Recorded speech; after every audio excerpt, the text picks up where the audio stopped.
नमस्कार साथियों, आप सभी का स्वागत है आपके अपने यूट्यूब प्लेटफॉर्म स्टडीवुड पर। तो कैसे हैं आप सभी? आशा करता हूं आप सभी स्वस्थ होंगे, मस्त होंगे और अच्छे से पढ़ाई कर रहे होंगे। जैसा कि साथियों आप सभी को पता है, पेट 2023 की एग्ज़ाम डेट जो है संभावित 28 और 29 अक्टूबर है। इन 2 दिनों में पेट की परीक्षा कराई जाएगी। तो इसमें अब टाइम बहुत कम बचा है, तो आप लोग अपनी पढ़ाई को जारी रखिए और अच्छे से बेहतर तरीके से पढ़ाई को करते रहिए।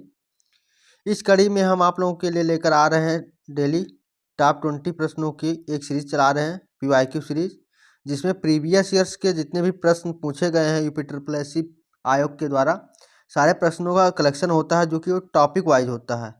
तो इस कड़ी में आज हम लोग देखेंगे जीव विज्ञान के प्रश्नों को, जो कि टॉप 20 मोस्ट इंपॉर्टेंट प्रश्न होने वाले हैं, जो बार बार किसी न किसी भी परीक्षा में पूछे जा रहे हैं और आने की संभावना इसकी बहुत ज़्यादा है। तो इस क्लास को अंत तक देखिएगा और इस क्लास को ज़्यादा से ज़्यादा लोगों में शेयर कर दीजिए, ताकि और अधिक स्टूडेंट को इसका लाभ मिल सके। बताना चाहूँगा, पीवाईक्यू सीरीज़ की कम से कम 12 क्लासेस अपलोड कर दी गई हैं, जिसका लिंक डिस्क्रिप्शन में मिल जाएगा। तो आइए शुरुआत करते हैं आज की क्लास की। और सबसे पहले प्रश्न की ओर देखते हैं हम लोग कि हमारा सबसे पहला प्रश्न क्या कहता है। इसको इरेज कर दे रहे हैं ताकि प्रॉब्लम ना हो आप लोगों को। तो पहला प्रश्न हमारा कहता है कि हैजा रोग से शरीर का कौन सा अंग प्रभावित होता है। देखिए, हैजा रोग, तो हैजा रोग से कौन सा शरीर का अंग प्रभावित होता है, तो यह हो जाएगा हमारा आंत। ऑप्शन दूसरा सही हो जाएगा। इस प्रकार से आगे देखेंगे हम लोग।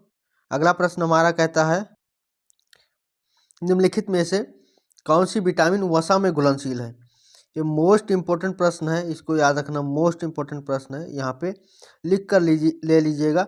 अगर आप लोग कोई भी एग्जाम देते हैं तो यहाँ से प्रश्न जरूर से पूछे जाएंगे विटामिन से।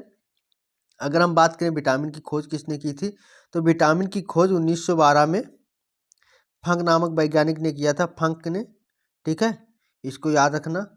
तो इस प्रकार से हमारा, अगर हम प्रश्न की बात करें तो प्रश्न में कहता है विटामिन वसा में घुलनशील है, तो वसा में घुलनशील विटामिन कौन सा है, नहीं है। बात कर रहा है घुलनशील नहीं है, यहाँ याद रखिएगा साथियों। यहाँ पे बहुत ज़्यादा कंफ्यूज होते हैं आप लोग नहीं और है में, और सही प्रश्न को जानते हुए भी गलत करके आ जाते हैं। तो इसको ध्यानपूर्वक पढ़िएगा प्रश्नों को।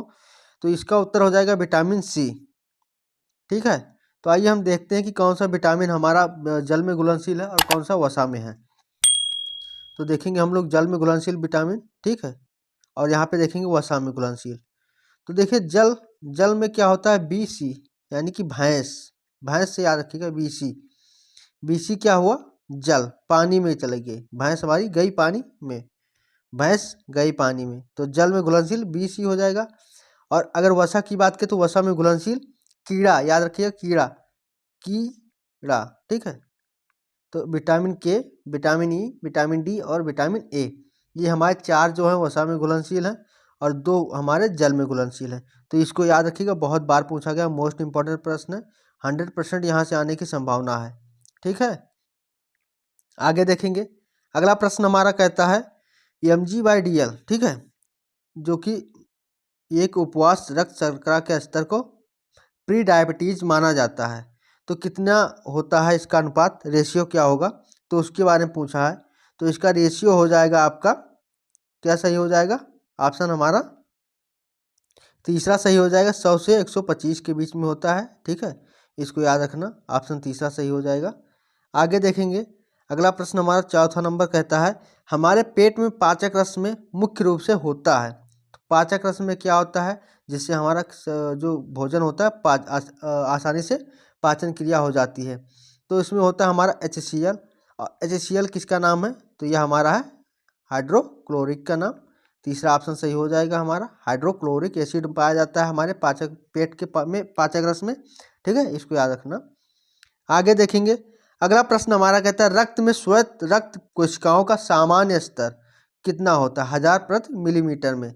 तो कितना होता है श्वेत रक्त कोशिकाओं की संख्या, तो यह हो जाएगा हमारा 4.5 से 10 के बीच में। ठीक है, 4.5 से 10 के बीच में, ऑप्शन हमारा दूसरा सही हो जाएगा, इसको याद रखना। फिर आगे हम लोग देखेंगे अगला प्रश्न हमारा क्या कहता है। अगला प्रश्न हमारा कहता है, विटामिन सी की कमी से कौन सा रोग होता है। तो विटामिन सी की यहाँ पे क्वेश्चंस ध्यान रखिएगा, यहाँ पे थोड़ा रॉन्ग हो गया है। तो विटामिन सी की कमी से कौन सा रोग होता है, ठीक है, कौन सा रोग या नामक रोग हो जाता है।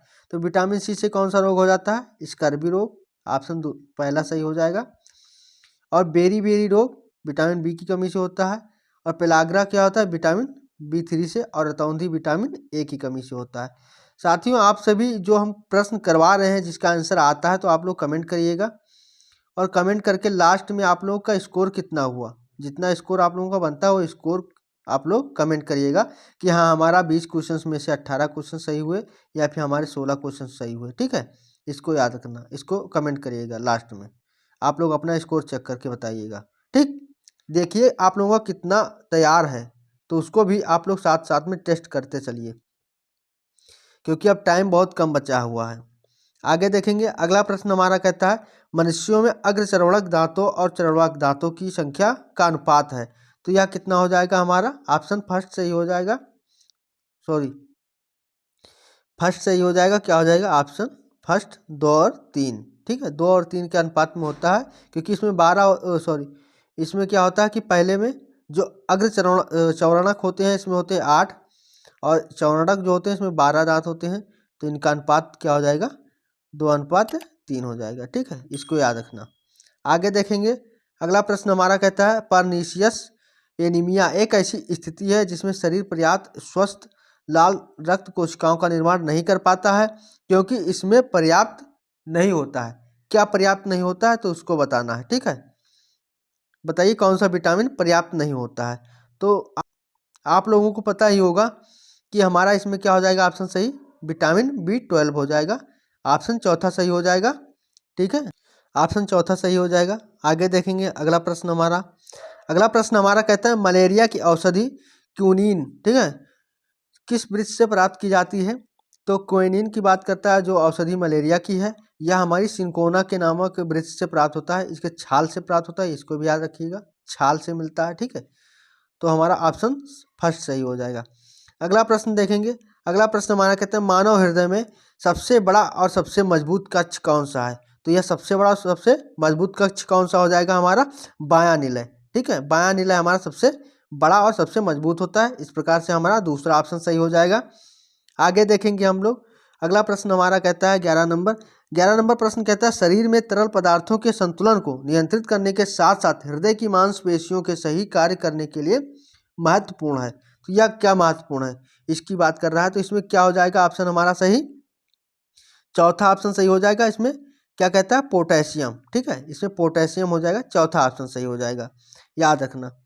आगे देखेंगे 12 नंबर प्रश्न कहता है कि एनीमिया का एक जीवन के लिए खतरे वाली स्थिति है, ठीक है, एक एनीमिया रोग है जिसका एक, जैसे कैंसर में नहीं होता स्टेज फर्स्ट स्टेज सेकंड, ऐसे एनीमिया होता है।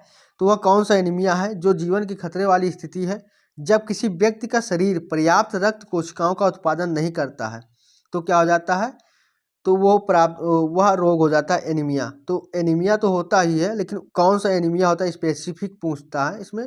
तो यह हमारा हो जाएगा ऑप्शन कौन सा सही, ऑप्शन पहला सही हो जाएगा, अप्लास्टिक हो जाएगा, ठीक है। अप्लास्टिक एनीमिया एक जीवन के लिए खतरे वाली स्थिति है जब किसी व्यक्ति का शरीर पर्याप्त रक्त कोशिकाओं का उत्पादन नहीं करता तो एनीमिया हो जाता है, ठीक है, इसको भी याद रखिएगा। अगर हम आरबीसी की बात करें, ठीक है, आरबीसी, तो इसको लाल रक्त कणिका बोलते हैं। अगर हम इसकी बात करें कहाँ इसका मतलब कि उत्पादन होता है या इसका प्रोडक्शन कहाँ होता है, तो यह अस्थि मज्जा में होता है, ठीक है, अस्थि मज्जा में। अगर हम बात करें अगर जब भ्रूण काल में होता है, तो भ्रूण काल में जब भ्रूण अवस्था में होता है तो भ्रूण अवस्था में इसकी उत्पादन कहाँ पर होगा, तो भ्रूण अवस्था में इसका उत्पादन यकृत में होगा, ठीक है। ये प्रश्न बहुत बार पूछा जाता है कि आरबीसी का निर्माण कहाँ होता है, तो आरबीसी का निर्माण अस्थिमज्जा में होता है वयस्कों में, और भ्रूण अवस्था में यकृत में होता है, ठीक है। फिर आगे हम लोग देखेंगे, अगर एक प्रश्न पूछा जाता है कि आरबीसी का कब्रिस्तान किसे कहते हैं, तो आरबीसी का कब्रिस्तान किसे बोलेंगे या कब्र किसे बोलते हैं, तो यह हो जाएगा हमारा प्लीहा बोलते हैं, जिसको जिसको तिल्ली बोल देते हैं हिंदी में, ठीक है, तिल्ली याद रखना, इस प्लीहा या फिर तिल्ली, ठीक है। फिर आगे देखेंगे हम लोग, क्या होता है आरबीसी में केंद्रक नहीं मौजूद होता है, लेकिन कुछ जानवर ऐसे हैं जो अपवाद स्वरूप हैं जिनमें केंद्रक होते हैं, वह कौन सा हो जाएगा, तो वह हमारा हो जाएगा 2 है, जिसमें एक है हमारा ऊँट और दूसरा हमारा क्या है, लामा। ठीक है, लामा, जो कि साउथ अमेरिका में पाया जाता है। यहाँ पे ढोने के काम जो कार्य में आता है, वस्तुओं को ढोने में, पहाड़ों पे वस्तुओं को चढ़ाने में काम आता है। ठीक है, तो इन दोनों में केंद्रक पाया जाता है, बाकी और आरबीसी में केंद्रक अनुपस्थित होता है। ठीक, लेकिन ऊँट और लामा में यह केंद्रक मिलता है। अगर हम बात करें आरबीसी का काम क्या होता है, तो आरबीसी क्या करता है, ऑक्सीजन का परिवहन करता है। और इसमें लाल रक्त या लाल क्यों होता है, तो इसमें हीमोग्लोबिन होता है। हीमोग्लोबिन जो हिम नामक वर्णक से मिलकर बना होता है, इसलिए इसका कलर क्या होता है, लाल होता है। ठीक है, हीमोग्लोबिन, इसको याद रखना। फिर अगर बात करें, एक प्रश्न और पूछता है अक्सर कि इसके जीवन काल कितने दिन का होता है, तो इसका जीवन काल 100 से 120 दिन का होता है। 100 से 120 दिन का होता है, इसको याद रखना। आरबीसी आरबीसी का निर्माण कहाँ होता है, तो निर्माण अस्थिमज्जा में होता है, इधर बताया था, अस्थिमज्जा में। और इसका अगर भ्रूणावस्था में बात करें तो यकृत में होता है। आगे बात करें अगर इसका कब्र किसे बोलते हैं, तो तिल्ली स्प्लीहा को बोलते हैं। अगर बात करें आरबीसी में केंद्रक मिलता है, तो नहीं मिलता है, लेकिन ऊँट और लामा के आरबीसी में केंद्रक पाया जाता है। इसमें हीमोग्लोबिन होता है, जिसके कारण इसका रंग लाल होता है। अगर हम बात करें इसकी जीवन काल या अवधि कितनी होती है, तो इसका जीवन काल होता है 100 से 120 दिन का। ठीक है, आगे देखेंगे अगला प्रश्न हमारा। अगला प्रश्न हमारा कहता है जिगर। जिगर जिसको बोल देते हैं लीवर। ठीक है, याद रखना, लीवर में विष हरण के दूसरे चरण के दौरान क्या अपशिष्ट अणुओं से जुड़ जाते हैं और उन्हें शरीर से बाहर निकाल देते हैं। तो इसमें क्या होगा, इसमें कौन सा ऑप्शन सही हो जाएगा, उसको बताना है। तो इसमें हो जाएगा वसा, ऑप्शन पहला सही हो जाएगा। वैसे काम कौन का काम करता है, तो यकृत करता है विष को अलग करने का काम।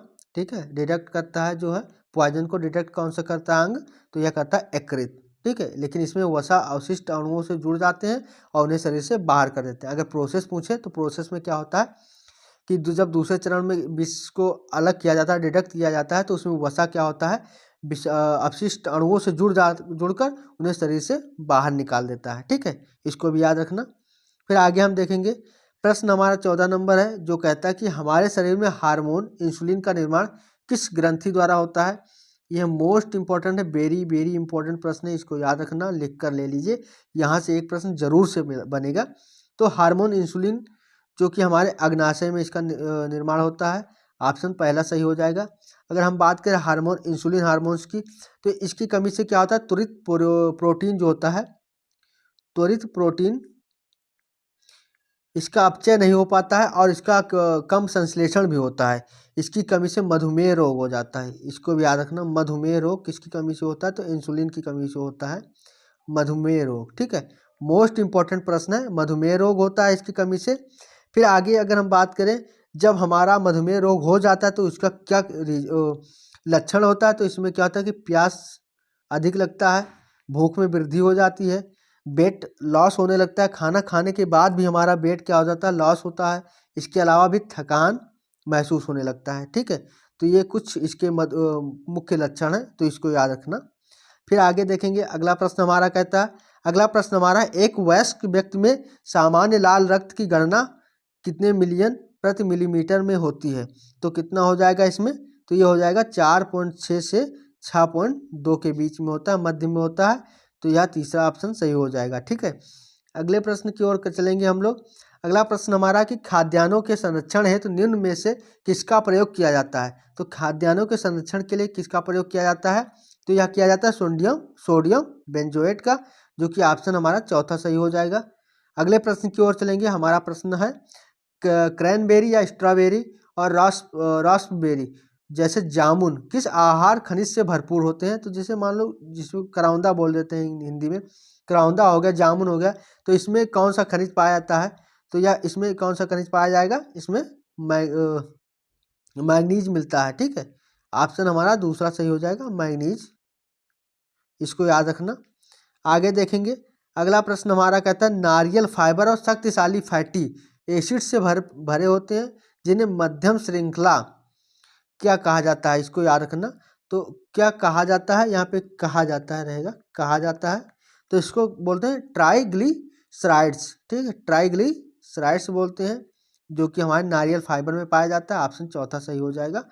ठीक, आगे देखेंगे। अगला प्रश्न हमारा कहता है, जो सेकंड लास्ट प्रश्न होगा, कि विटामिन, अब यह विटामिन खनिज या बीटा कैरोटीन, विटामिन सी या फिर फोलेट, आयरन, मैग्नीशियम, कैरोटेनाइड्स या फिर फाइटोकेमिकल्स और उपचायक से भरे हुए हैं। तो यह क्या है, कौन सा उत्पाद है जिसमें यह भरा हुआ है? तो यह हमारा ऑप्शन पहला सही हो जाएगा। डेयरी उत्पाद इन सब खनिजों से भरपूर होता है। अर्थात डेयरी उत्पाद में जितने भी खनिज की बात की गई है, ये सारे खनिज भरपूर मात्रा में पाए जाते हैं। विटामिन है, खनिज हो गया, बीटा हो गया, बीटा कैरोटीन हो गया, विटामिन सी हो गया, तो ये सब हमारे डेयरी उत्पाद में मिलता है। ठीक है, अगला प्रश्न हमारा है लास्ट।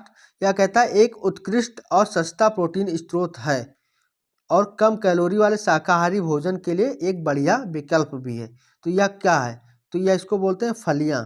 ठीक है, फलियों में क्या होता है, हमारा सस्ता प्रोटीन भी होता है और शाकाहारी भोजन भी है। ठीक है, बाकी प्रोटीन तो मांसाहारी में ज़्यादा होता है, लेकिन अगर शाकाहारी की बात करें तो फलियों में अधिक मिलता है। ठीक है, तो इस प्रकार से हमारा ऑप्शन चौथा सही हो जाएगा। आगे हम बात करें, अगर कि अभी विटामिन की बात हुई थी, तो विटामिन के वैज्ञानिक नाम पूछ लिया जाता है। बहुत इंपॉर्टेंट प्रश्न है, इसको एक बार देख लीजिए। विटामिन को किस वैज्ञानिक नाम से जानते हैं? तो जैसे हमारा विटामिन ए हो गया, तो इसको रेटिनॉल के नाम से जानते हैं, रेटिनॉल। ठीक है, इसके अलावा विटामिन बी की बात करें तो विटामिन बी में थायमिन बोल देते हैं, लेकिन इसको क्या है, इसमें कई कैटेगरी होते हैं। जैसे विटामिन बी1, बी टू को बोलते हैं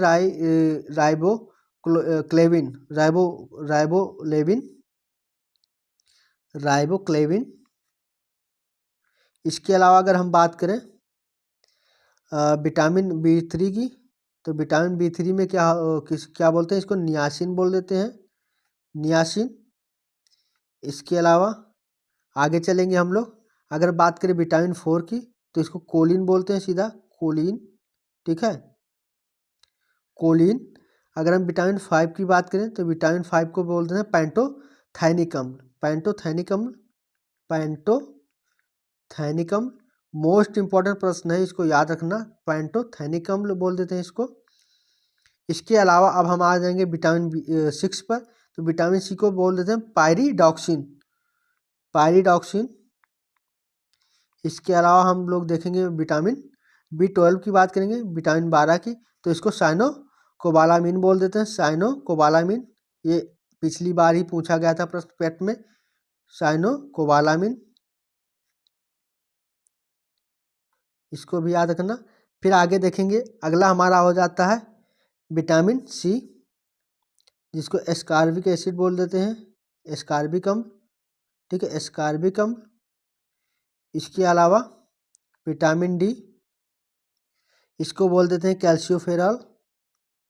ठीक है, कैल्शियोफेरॉल याद रखना, और विटामिन ई को टोकोफेरॉल। ठीक है, ये मुख्य नाम थे, जो वैज्ञानिक नाम है विटामिन के उसके बता दिया। इसके अलावा विटामिन के को फिलियोक्विन, ठीक है, फिलियोक्विन बोलते हैं, फिलियोक्विन। तो ये मोस्ट इंपॉर्टेंट प्रश्न थे, इनको याद रखना। अगर आगे बात करें तो आगे हम लोग जानते ही हैं कि विटामिन ए से हमारा रेटिनॉल हो जाता, क्या रतौंधी होता है, विटामिन बी से बेरी रोग, और विटामिन सी से स्कर्वी, विटामिन डी से सूखा रोग। तो ये कुछ रोग थे, इनको भी याद रखना। तो ये हमारे आज बायोलॉजी सीरीज के जो है बायोलॉजी से 20 प्रश्न थे, टॉप 20 प्रश्न, जो कि किसी न किसी परीक्षा में पूछे गए हैं और यहाँ से आने की संभावना बहुत अधिक बार है। तो इसको एक बार फिर से देख लीजिएगा, और ऐसे ही क्लास पाने के लिए हमारे चैनल को सब्सक्राइब कर लीजिए और इस क्लास को अधिक से अधिक लोगों में शेयर कर दीजिए। ठीक है, यह डेली क्लास हमारी 9 बजे होती है, तो आप लोग डेली 9 बजे जुड़ सकते हैं। तो आज की क्लास यहीं तक थी, तब तक के लिए आप लोग पढ़ते रहिए और अच्छे से तैयारी करते रहिए, क्योंकि अब पेट में बहुत कम समय बचा है और यहाँ से लगातार आप सभी को एक अच्छी क्लासेस प्रोवाइड करवाई जा रही हैं। तो हमारे चैनल पे आप लोग बने रहिए। आज की क्लास यहीं तक है, कल फिर मिलेंगे इसी टाइम पर एक नए क्लास और नए टॉपिक के साथ। तब तक के लिए धन्यवाद। जय हिंद, जय भारत।